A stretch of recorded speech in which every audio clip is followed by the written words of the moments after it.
Astronomical phenomena have long clued people into possible earthly events. In 1524, all 5 known planets were going to enter a tight formation during the end of February and the beginning of March. Astrology was still all the rage, and the conjunction sparked predictions of the apocalypse from China to England.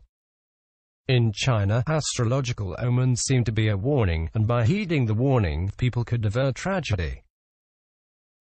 At this time in China, a 14-year-old emperor sat on the throne. The Mongols had just swept across the country and were still pillaging frontier villages, and earthquakes ravaged the land with a surprising frequency. Reports of the planetary alignment came with a bizarrely positive spin, foretelling dynastic glory and an age of scholars and sages. The world as they knew it might be ending, but it would be better after all was done. In the West, many scholars predicted the birth of a new prophet, and many spoke of epoch-making events. These included the ruin of the Catholic Church, the fall of royal houses, and even the coming of an apocalyptic flood. Authors distributed pamphlets by the hundred, illustrating them with woodcuts so even illiterates would understand them. Joachim of Fiore was born into the court of the Norman kings of Sicily at around 1135. On an Easter morning, on a pilgrimage to the Holy Land, he underwent a spiritual conversion, claiming to receive a vision that gave him unprecedented understanding of the Book of Revelation. According to Joachim, history would consist of 3 eras, mirroring the Holy Trinity. The Old Testament was the time of the Father, the New Testament was the time of the Son, and the 3rd era that yet to come was the time of the Holy Spirit. He believed that since the previous eras had each lasted for 42 generations, he was now living at the end of the 3rd era. The Antichrist would come to bring it to an end. A period of turmoil would follow, and then the Church would be reborn anew. Events like Saladin's conquest of Jerusalem foreshadowed the upcoming conflict, according to Joachim. When Christopher Columbus wasn't exploring, he spent his time championing Christian ideals. Near the end of his life, he returned to Spain's Ferdinand and Isabella and tried to secure funding for one last epic voyage, a voyage to Jerusalem to retake the Holy Land. To back up his claim, he produced a book of prophecies, containing texts and verses that said liberating the Holy Land would spark the apocalypse and return the Messiah to earth. One of these prophecies said the world's last emperor, a Spanish ruler, would secure the release of the Holy Land. He actually attributed this to the Joachim of Fiore, but it more likely came from a different, later, more obscure 14th-century prophet. Turkish blockades kept invaders from the west from reaching the Holy Land. But Columbus planned, in vain, to use Ferdinand and Isabella's funding along with his own treasures to sail around the world to get to Jerusalem through the Indies. The Spanish theologian Michael Servetus became the personal confessor of Charles V in 1530, but he became disillusioned with the riches and wealth of the Church. Many of his writings were deemed too questionable and too Protestant, but it was the Christianisme Restitutio, the Restoration of Christianity, published in 1553, that got him the attention of church authorities. In the work, Servetus wrote that humans touched by grace can overcome sin, ascending as divine beings. He described the devil as being a part of God. The devil had created the papacy and the upper echelons of the Church in order to prevent Christ from returning. All popes had been and were under the control of Satan, and, by extension, so was the Church. He took on baptism, too, drawing parallels between contemporary practices and ancient infant sacrifice. Those who baptized the babies actually gave them to the devil. He predicted that the Archangel Michael would return to Earth to end this madness, along with the world, in 1585. Only 3 copies of the Christianisme Restitutio have been found. All others were destroyed. Servetus was executed the year that he published the work. Martin Luther is best known for heading up the Protestant Reformation, but he had other messages as well. Initially, his platform criticized indulgences, through which the Church forgave sins in exchange for money. He said they existed because the devil had invaded the Church. When Luther began printing copies of a Bible, he translated it into a tongue everyone could read, and he illustrated it, showing the Pope as the Antichrist. Even those that couldn't read saw pictures of the seven-headed beast and the whore of Babylon wearing a papal crown. Luther felt the end of days was none, and deciphering the Book of Revelation symbolism would reveal how it would occur. Jews became the enemy, and the Pope was clearly the Antichrist, trying to undermine good workings of the Church from inside. The Taborites were a group of militant revolutionaries that thought they could speed up the Second Coming by ridding the world of sin. In 1415, leader Jan Hus of Prague agreed to attend the Council of Constance, as long as he was assured safe conduct. The council had been formed to hear oppositional views on the Catholic Church, and Hus's oppositional views were some of the strongest available.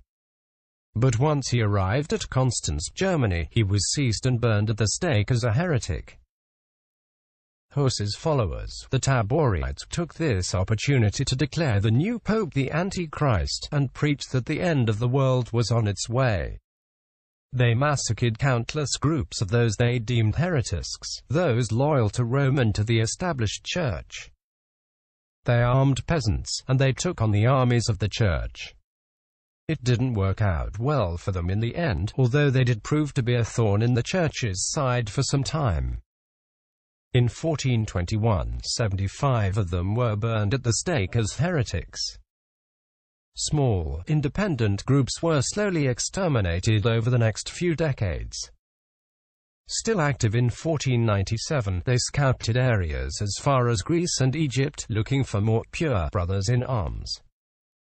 The order was finally put to rest in 1510, with one final execution, that of the martyr Andreas Palika.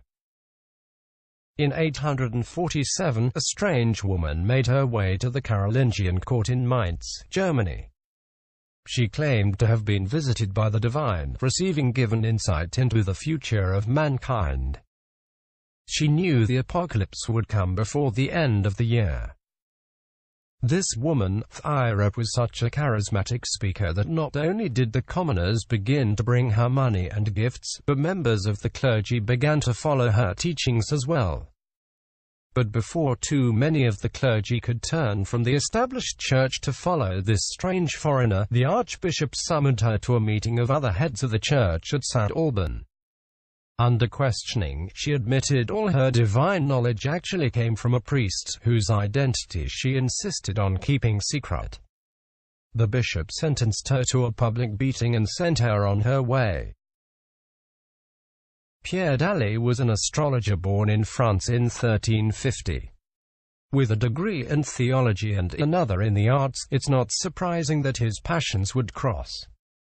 He read up on the science of the stars and the practice of predicting future events based on planetary movement. He then wrote his own treatise on worldwide events centered around the movements of Saturn and Jupiter. By Daly's calculations, the Antichrist would appear on Earth in or around 1789.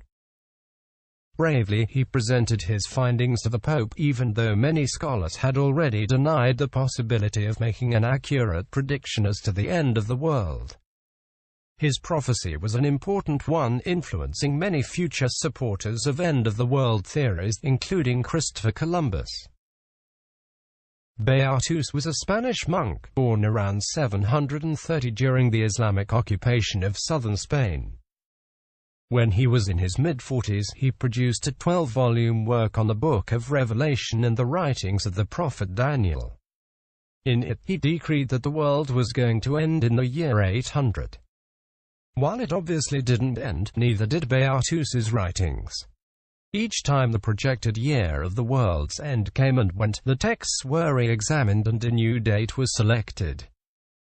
His works are also notable for being reproduced many times in exact copies, not an easy feat to do in the days of the illuminated manuscript. In addition to the beautiful depictions of a war in heaven, the manuscript also contains another oddity, one of the earliest Christian world maps, featuring mysterious continents that scholars simply assumed had to exist based on what was known of the world at the time. Muenzer was originally a student of Martin Luther, and was first exposed to the idea of a Christian apocalypse through Luther's teachings. He began to draw parallels between the struggles in the Bible and what he saw going on around him in the early 1500s. And he began to do something very, very dangerous: preach to the discontent masses. He told the German peasant classes that the struggle against oppressive landowners was a battle in which they had God on the side. Believing and preaching that it was the duty of honorable Christians to change the world for the better, Muenzer instigated 8,000 peasants to revolt against the German nobility in 1525. He convinced them that Christ would join them momentarily, and the devotion doesn't even wane when the battle progressed with no sign of him. When a rainbow conveniently appeared, Muenzer pointed to it as clearly a sign that the angels were coming to the peasants' aid. And the rainbow was a sign of Muenzer's agreement with God. Unfortunately, it was just a rainbow.